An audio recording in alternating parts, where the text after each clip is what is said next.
Hey guys, John Carver. Welcome back to That's Life with John Carver. This is episode number 328. I'm calling it the job of the sender. The job of the sender. Would you send an email or try to have a conversation with anybody in a language that your reader or person that you're talking to wouldn't understand? Wouldn't that be kind of silly? I receive dozens of messages every week from other countries, and a percentage of them are written in a language that I don't understand. So it's next to impossible for me to keep up with all those messages and translate them to try to respond.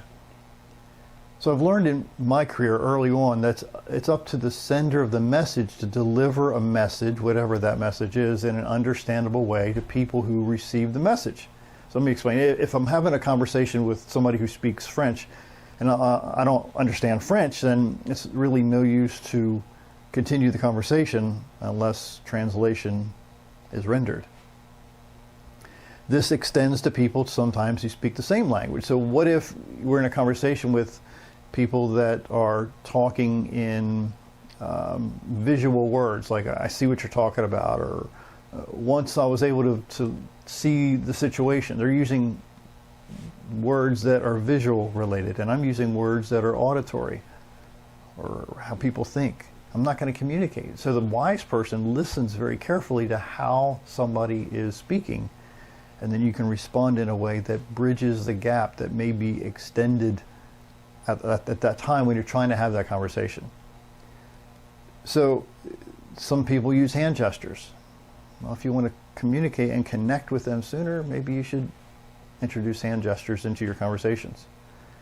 So it's up to the job of the speaker or the sender of the conversation to use phrases that the listener will listen to and relate to. This takes a lot of practice, and sometimes I forget to do it. So if you do invest the time to really know the person that you wish to communicate with, you're going to really be able to bring together relationships much, much faster than waiting for somebody else to shut up for you to speak.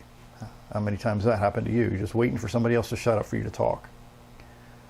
So once you also find out the person's why behind what they're talking about, people respond in ways that oftentimes are reflected in the pain they've had in their lives. Sometimes there's the old saying that's hurting people hurt people.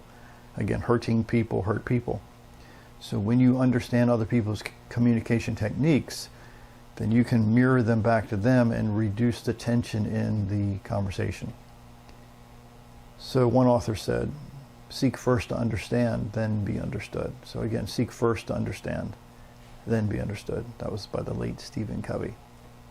You're the sender, so send wisely. My name's John Carver. Thanks for watching.